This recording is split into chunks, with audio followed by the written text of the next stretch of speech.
Nous célébrons aujourd'hui l'importance de la basilique du Saint-Sépulcre comme centre du monde et de la vie, car c'est précisément de la mort du Christ au calvaire et de la résurrection du sépulcre vide qu'est venue la vie.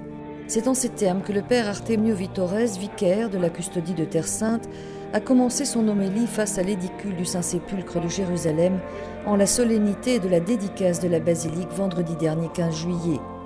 Au 50e anniversaire de la conquête de Jérusalem, les croisés fêtèrent l'événement en inaugurant la nouvelle basilique restaurée. C'était le 15 juillet 1149. L'évêque, Monseigneur Fulcherio, fit graver sur la porte principale une inscription en latin disant « Ce lieu saint a été sanctifié par le sang du Christ, notre consécration n'ajoute rien à sa sainteté. »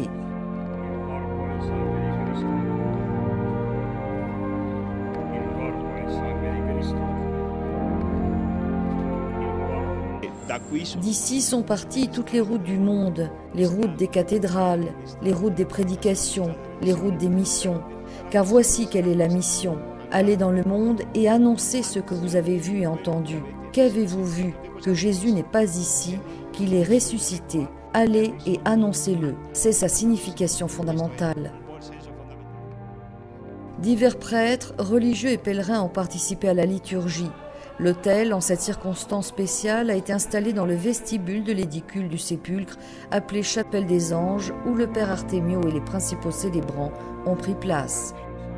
La fête du jour, liée donc à la présence croisée, nous rappelle que celle-ci a permis aux pèlerins chrétiens pendant plus d'un siècle de revenir sans danger visiter les lieux saints. Aujourd'hui encore, les pèlerins peuvent venir à Jérusalem en toute sécurité. Les événements du printemps arabe n'y ont en effet eu aucune influence ni suscité de désordre social et après quelques semaines de ralentissement dans l'affluence, les groupes de fidèles ont recommencé à remplir les rues de la ville sainte.